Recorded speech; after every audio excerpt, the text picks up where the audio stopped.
What's up, Mike? It's your boy, GomeyTV, and we back. And man, we've had a couple tough breaks. Week 1, we had the Ravens, 4 minutes to go in the fourth quarter, 99.9% chance to win the game, and we end up losing that. This week, the Cardinals are absolutely B2A on the Panthers. Somehow, man, in garbage time, 4 minutes to go, the Panthers come down, score twice, get a 2-point conversion to cover the spread, man. That one hurt us. And then the Broncos game, Will Lutz off the post to essentially put the game away. But you know what? That's what it is, man. And we come back this week. We got some good ones for you guys, man. So don't even trip. We did have a good day in college last week at the beginning, and we hit on that LSU and Tulane. So, hey, man, it's another day. It's another week. Let's keep it rolling. I got some good ones for you this week, man. To start it off, week 3, I guess week 4 for college. Texas Tech versus home team, man. University of Utah. Utah 3.5-point home favorites as I'm making this video right now. Man, Texas Tech, they lead the nation in scoring right now, and they are second in passing offense. They haven't necessarily played any top-tiered level competition yet. The Utes, they have a good defense. Traditionally, they have a good defense. Their offense is looking good under Devon Dampierre. I think the edge in this game is going to be the Utes' home field advantage. Man, they play really tough games at Rice Eccles. They really get it going. The crowd, Kyle Whittingham, that gets the defense right. I think this is a good game for the Utes to solidify their position in the top 25, but more or less probably in the top 15, top 12 here with a winning cover over Texas Tech. I got it 34-30 Utes, man. Let's get it. Next up, Michigan, 2.5-point favorites on the road against Nebraska. Nebraska's offense looks good with Dylan Raiola. Their defense pretty good at stopping the run over there. 6-4 at home against the spread in their last 10. However, their last 2 games were against Kent and HCU, like 2 smaller schools. I think this is kind of a trap game. I think Michigan is a much better team, even though they're on the road against Nebraska. I think they have a much more talented roster. They're more battle-tested, coming off a loss against Oklahoma 2 weeks ago, and then they kind of had a get-right game last week against Central Michigan, I think Central Michigan or Western Michigan. But I think defensively these guys can get it right, and it's kind of Michigan's. In college football, you can't really lose more than 2 games. So I think that because Michigan already lost to Oklahoma a couple weeks ago, they're going to be looking they're going to be playing with a lot of urgency. So I think that's an edge for those guys. And then obviously their roster talent. So I'm going to take Michigan to win this game and cover 24-20 over Nebraska on the road. Woo! Next up, man, we got Tulane on the road versus Ole Miss. Ole Miss, 11.5-point favorites. Kind of a big number to lay. Tulane, obviously, guys, they look good. And they've been up to the challenge to play anybody and compete with anybody, especially with Retzlaff quarterbacking the team over there. Ole Miss, these guys, I think, SEC, they're just on another level. They're going to be competing probably for a playoff spot, I think, at the end of the year here. Trinidad Chambliss, their quarterback, he's a dual threat quarterback. Their defense is flying around. I think at home, give me Ole Miss to win and cover 38-24. I think Tulane could possibly keep this interesting, but I think Ole Miss is just kind of a far superior talented team and roster playing at home.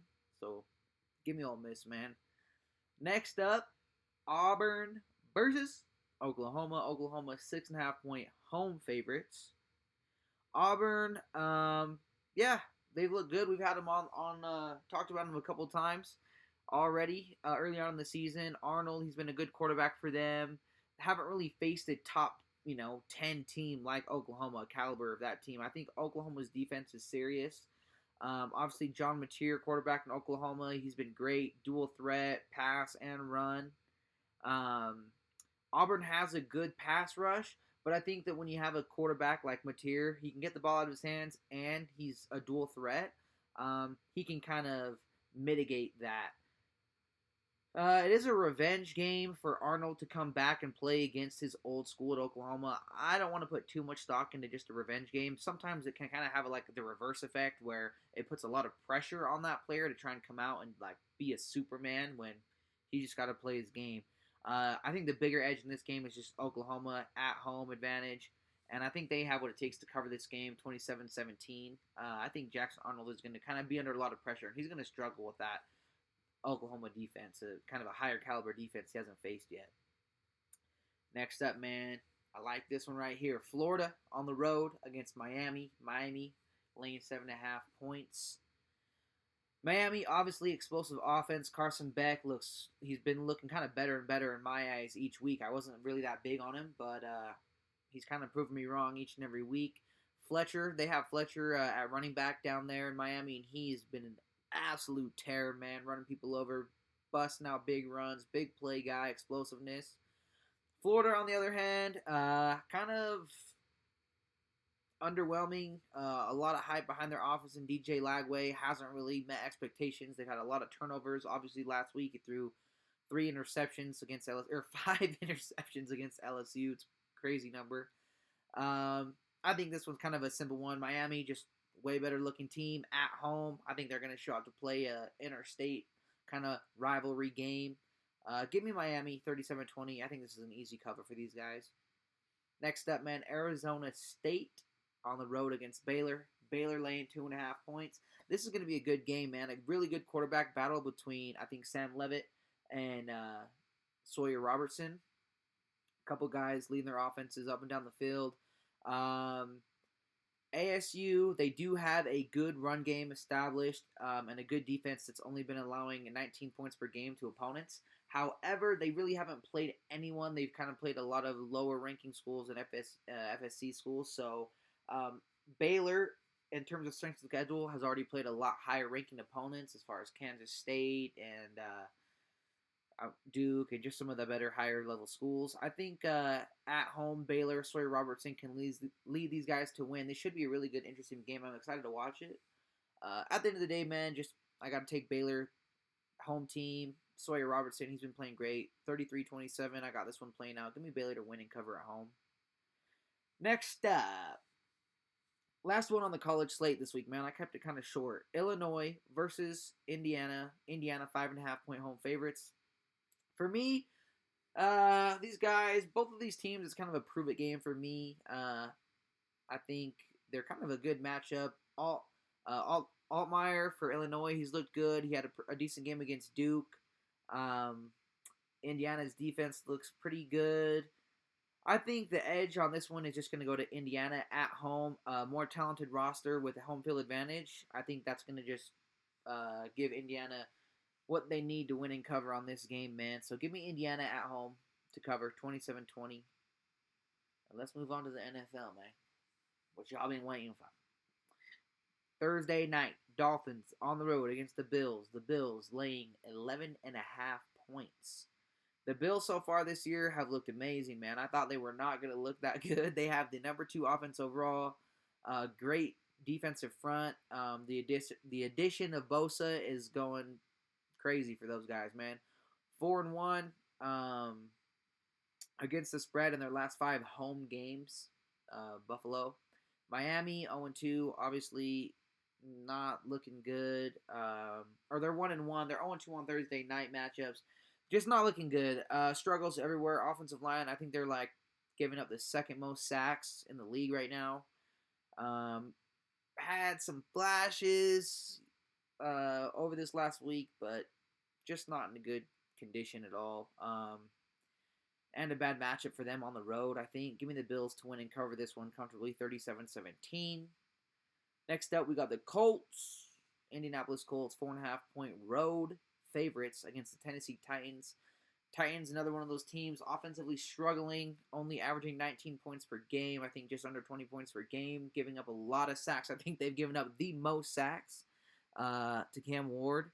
And on the other side of that, man, the Colts are absolutely firing on all cylinders. The offense is going crazy. I think they haven't even punted once. They've scored or turned the ball over on all their possessions.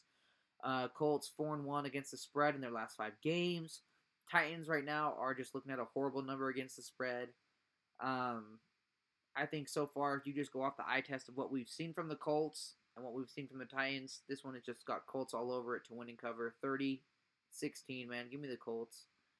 Next up, Steelers, 1.5 point road favorites versus the New England Patriots. Recent spread trends kind of are in favor of the New England Patriots. 3 wins in a row for the Patriots versus Steelers in that matchup. They've won the last 3. 1-5 against the spread on the road, and 4-6 against the spread in their last 10 games for the Steelers. Highsmith is out, one of their best linebackers. I think that's enough for the Patriots to get a little win at home. I think they can pull together a little nice home win here. Give me the Patriots at home 24-21. Next up, man, we got the Jets on the road versus the Buccaneers. Tampa Bay laying 6.5 points at home. Kind of the story of this game is Justin Fields will be out, so Tyrod Taylor will be starting. Probably meaning we're going to be leaning towards more conservative play calling coming from the Jets, just to kind of ease the load for Tyrod Taylor. I think the Bucs, this should be a wash game for these guys. It kind of plays right into the Bucs' favor and strengths. Bucs, 5th best run defense in the league right now. It's kind of what the Jets are going to have to lean on if they want to try and keep it competitive. The Bucs, obviously, their offense has been firing on all cylinders, so they should be able to control both sides of the ball here. Get Bucky Irvin going. Possibly even having Chris Godwin back in this game could be a big factor. Even if he's not at 100%, I think having him on the field to kind of lighten, Mike Evans, to free up Mike Evans some space for him would be nice. So give me the Bucs to win at home, 23-10. I think they win and cover. Next up, man, Raiders on the road versus Washington Commanders. Commanders 3.5 point favorites. I think the spread on this one is really just that low because of Jaden Daniels' status. As I'm recording this, man, he is day to day. Hasn't practiced all week, and Dan Quinn said he's not going to practice until Friday and do walkthroughs. It sounds like I think he will end up playing. Daniels is a tough guy. I think he ends up playing. Even if he doesn't, I think that Marcus Mariota can simplify the offense down for him, and he can still run. He can still throw the ball. What stands out to me this year for the Commanders is their offensive line and their defense. So I think Jaden out, they're going to have what it takes to win the game on the offensive side of the ball. I think the Raiders, 31st right now in points scored and rushing. They've had a hard time with their offensive line getting Jonty, their number 1 pick, getting him going. Geno Smith looks like he's pretty comfortable behind center and slinging the ball. Jacoby Myers, Brock Bowers, they've got some weapons. I think they really need to lean into getting the running game going. Unfortunately, not against the Commanders. Probably not going to work out. So give me the Commanders at home. I think this is a good, easy cover for those guys. 23-13, even without Jaden Daniels. Next up, man, Rams versus the Eagles. Eagles laying 3.5 points at home. Eagles at home are 6-2 against the spread in their last 8 games. The Rams recently had some offensive line struggles, some injuries on their interior offensive line. Obviously, that plays right into the Eagles' strength with Jordan Smith and Jalen Carter. Rams, though, 7-0 against the spread on the road, which is an interesting number. I don't think that's enough to persuade me. I think the Eagles at home get right spot for these guys. I have the Eagles winning at home and continuing their low run, 27-20, man. This should be a really good game. Obviously, a revenge game for the Rams, a rematch of the playoff game from last year. So it should be good, man. But I think I'm going to rock with the Eagles. They've done what they've needed to do. They have what it takes to continue to win these games and gut it out. So give me the Eagles at home to win and cover. Next up, man, Falcons, 5.5 point road favorites versus the Carolina Panthers, man. The Panthers, number 1 on our auto fade list, boys. They are ass. Hot ass. Got nothing going for him, man. I can't even find anything good to say about these guys other than they absolutely screwed me out of my money on the Cardinals last week. Falcons, on the other hand, their defense is actually overexceeded expectations. This defense has gotten a lot of pressure with their front four. They did have an injury, it looks like, this last week to Terrell, one of their real star cornerbacks, so that's going to be tough, but I think they have the pieces around them, and this defense is kind of a rally around next man up kind of defense. These guys have really got some stuff going this year. They kind of look like they might be running for a wild card spot here, so 8-3 against the spread. Yeah, give me the Falcons, man, on the road, 24-13. I think they have what it takes to get the win and the cover. Bengals, next game, man. Bengals versus the Vikings. Vikings laying at 3.5 points at home. Battle of the backups. We got Browning for the Bengals, and we've got Carson Wentz for the Vikings. Well. Both of these teams have given up a lot of sacks. The Bengals to, obviously, Joe Burrow and Browning. The Vikings to J.J. McCarthy. Both of their quarterbacks are hurt. I think Browning, when you look at the edge at quarterback, Browning has had a little bit more continuity with the Bengals over the last year, 2 years, playing with them and being a backup to Burrow and coming in when Burrow's hurt. On the other hand, you have Carson Wentz, who's had an MVP run, won a Super Bowl, and he's done good things. I think the Vikings have the pieces around them and the better offensive line of the two and the better defense of the two. So at home, give me the Vikings, man. The edge. I think they have the quarterback edge, the at-home factor, and the better defense. 24-20, the Vikings gutted out in a close one for the at-home cover. Next up, man, Texans on the road versus the Jacksonville Jaguars. Jaguars laying 1.5 points. Texans O-line, just like we talked about in that game before, man, absolutely horrendous. Huge red flag. Jaguars, they're looking pretty good, man. They've got their offense rolling, got Etienne involved. Trevor Lawrence is slinging the ball around pretty well. They're a pretty good at-home cover team, and aside from that, I think defensively they have what it takes to put some pressure on the Texans. Give me the Jags to cover at home, 23-17. I like them in that game. I think they can do what it takes. Next up, we got the Packers, minus 7.5 points on the road versus the Cleveland Browns. The Browns, kind of like the Packers. The Browns are kind of in the boat of the Panthers as an auto fade, man. Don't trust them. Haven't really seen anything from them that I like. The Packers, on the other hand, are my favorite in the NFC at the moment. Absolutely rolling. Yes, they had the injury to Jordan Reed. I don't think that's going to be an issue. They got a ton of weapons over there. Christian Washington, Romeo Doubs, Dontavian Wicks, amongst others. So, give me the Packers, man. Obviously, with Micah Parsons on defense, these guys are rolling 7-3 against the spread. In their last 10, the Browns are 1-9. What else do I got to say, man? Give me the Packers 27-10 to win and cover. Let me get some water, man. Let me get a water break. We're running through this pretty quick. Next up, Broncos on the road versus the Chargers.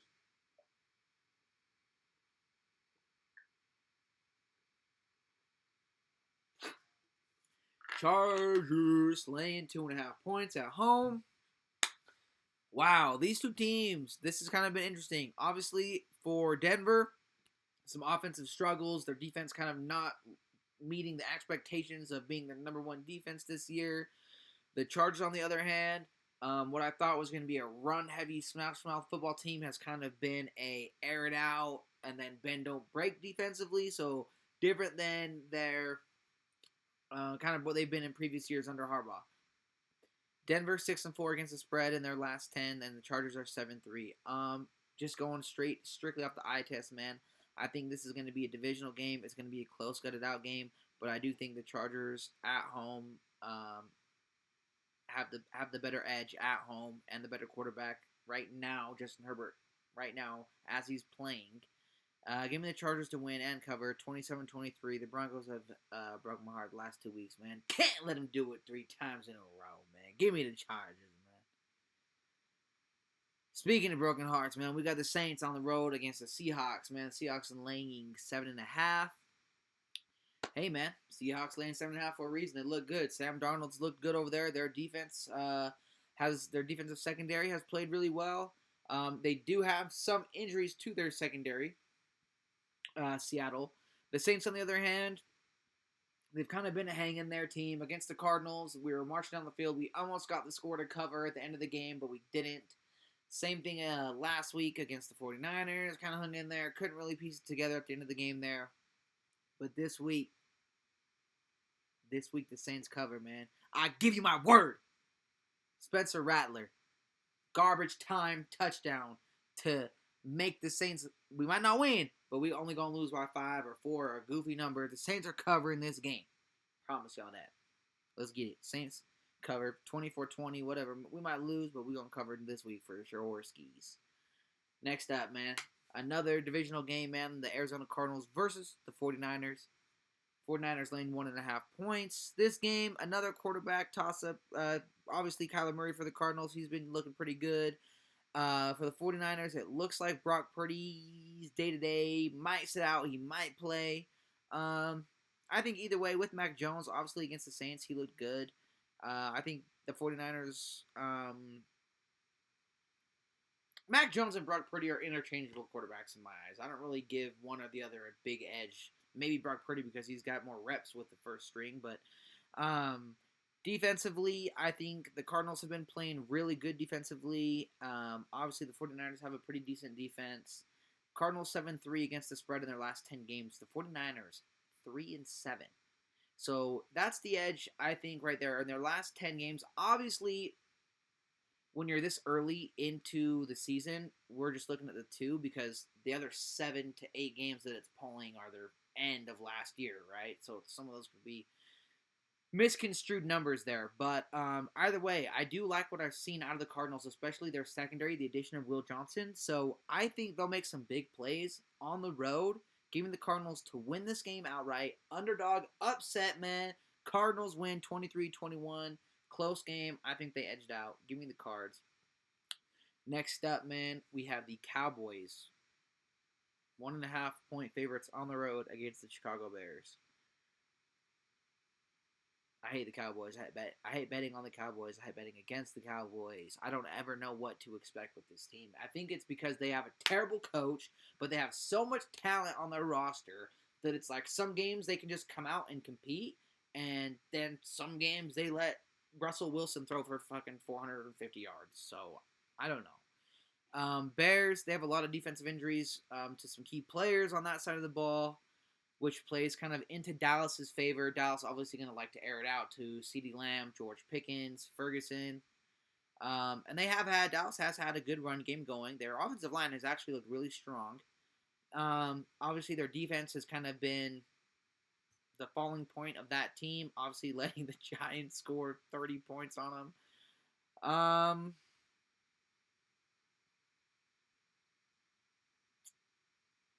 I would like to say that the Bears win this game, but I just don't think they have enough. I think it's going to be a high-scoring game, and I think they keep it close, but I think Dallas bounces back from kind of what was a not good outing last week against the Giants to do something a lot better, and they win this game 30-23, 30-24. So give me the Cowboys. I can't believe I'm saying that, but give me the Cowboys, man. Next up, man, this is one of my favorites right here. Chiefs on the road, 5.5 point home road favorites against the New York Giants. This is a must-win game for the Chiefs, man. The Chiefs, Mahomes and Andy Reid are not going 0-3. These guys have to win this game. I think, regardless of the things that the Giants have going on and how well they played last week, I don't think that they will have a defense that's going to be able to hold what Andy Reid is going to bring to the table for this game. I think they're just going to have a lot of good stuff going on. Running the ball, passing the ball, getting everybody involved early. Obviously, Patrick Mahomes, must-win game. And I think the Chiefs' defense has enough up front to stop the Giants and put some pressure on Russell Wilson and, keep them from throwing 40-yard bombs to Malik Neighbors. Give me the Chiefs to win and cover 27-17 in a must-win game. And look, we made it to the last game, man. Lions versus the Ravens Monday night. Ravens 4.5-point home favorites. These are my two favorite teams from each side, man. Lions probably my second favorite on the NFC, and the Ravens probably my second favorite on the AFC. Both of these teams obviously have a lot of great things going on with their offenses respectively, and their defenses as well. I think the edge goes to the Ravens in this game, not only being at home, but the Lions ranked 26th in run defense, which is not a good matchup when you're looking at going up against Derrick Henry, who ran for like 25 yards last week. Yeah, that's not going to happen. He's probably going to go for $180 again. So I definitely have the Ravens winning and covering, probably 33-27. Their defense should have a get-right spot this week, too, at home. And there you have it, man. Covered all the games for the NFL. Ran through some college games. There wasn't that many college games that were even within, like, 2 touchdown point spread, so I didn't want to go over too many of those. Let's lock in our best bets of the week, man. The most important part, which y'all been waiting for. I got 2 college games for y'all, man. Number 1, Miami at home. We got Carson Beck, Fletcher, that offense, that defensive front, 7.5-point home favorites against Florida. Obviously, I think this is going to be a bounce back for Florida because they played so poorly against LSU. But, man, going into that Miami Hard Rock Stadium and trying to play those guys, and I think this is one of the best teams in all of college football, man. Miami looks serious. I think they smash in this interstate rivalry. Give me Miami, man. Second college game, Michigan. I think that Nebraska is not ready. Nebraska has played some doo-doo-doo-doo-doo-doo-doo teams. They have not played no real competition like Michigan. And Michigan has already been battle-tested. They played Oklahoma. Granted, they lost, albeit they look pretty decent. When you're in a spot like Michigan, you got a really great program, you've got a lot of talent on your roster, and you lose a hard-fought team against another top 10 ranked opponent like Oklahoma. In this day and age with the college playoffs, you can't lose too many games, so a lot of urgency behind Michigan. I think they win and cover. Those 2 are my locks for y'all for the college football week, man. Moving on into the NFL. We have another 2-piece for y'all, man. The Packers on the road against the Browns, man. The Packers, like I said, they're probably the most complete team in the NFL, at least on the NFC side. And I think going up against the Browns really didn't show any signs of any life against the Ravens last week, and I think they're lined up for a similar battle. Flacco and that offensive line trying to go up against Rashawn Gary and Micah Parsons. I'm interested to see Quinshon Judkins and how he looks as a starter. I'm actually very excited to see him. I think he's going to be pretty good, but not enough, man, to hang with a Super Bowl contender in my eyes. I think the Packers have enough to not only win this game, but definitely put a belt to ass on them. So give me the Packers, man, on the road, 7.5-point favorites. My second pick for the NFL for y'all, man. I went back and forth between a couple of different teams. I'm going to just tell y'all like this. I like the Colts, but I'm kind of waiting for that to turn it back into a pumpkin, okay? The Falcons, though. The Falcons, who are they going up against? They're going up, did I already forget? They're going up against the Panthers, right? Let me just double check for y'all because am I tripping? The Panthers, yes. The Falcons, okay. The Falcons, 5.5-point favorites on the road against the Auto Fade. But the Falcons actually look really, really good. Their defense has shown just a lot of improvements, man, especially on the ability to put pressure on the quarterback, the secondary, their tackling, all around. I think the Falcons have kind of been one of the teams that have taken a greater leap that I've seen. I'm pretty impressed with them. So I think them in an interdivision game against the Panthers, I think they definitely show out, win, and cover. And then I got something sweet for y'all, man. I got a 5-teamer, little money line parlay for y'all. We're going to put the Bills in there. The Bills, probably the overall best team in the entire NFL right now. Josh Allen. at home against Miami. Miami, just no signs of life from those guys. We're taking the Bills. We're taking the Packers, money line. We already know they're going to cover. They're a money line lock. We're taking the Falcons, money line. They're going to cover. They're a money line lock. We're taking the Chiefs. Must-win game. There's no way Mahomes and Andy Reid start the season 0-3. I don't even know if we've ever seen that from those guys yet. We're not going to see it this year. And the last one to lock it up is the Commanders. At home, the Commanders' offensive line looks great. Their defense looks great. It might be a tough game, but I think if Jaden Daniels, even if he sits, Mariota's going to be able to do this. He can still hand the ball off. And with that front five that they have, I think that will be enough for them to get the win. Their defense is going to come out and play good. That's a team that's definitely wants to be an NFC contender. And I think they have a rally around Jaden Daniels. And if he plays, even better, even better. Sorry, man. We ran through it quick this week. Man. I hope that does it for y'all. Those are my best bets. We do not have a road to $1 million bet yet. Didn't have one last week. Don't have one this week. We are officially fully recovered from our loss from week 1. We did hit a first touchdown parlay on Monday night on the 2 Monday night games. That brought us back, man. So let's go. Hey, thanks for tuning in. Gamble responsibly, everybody. And you already know what it is. GomeyTV, man. I love you. Peace.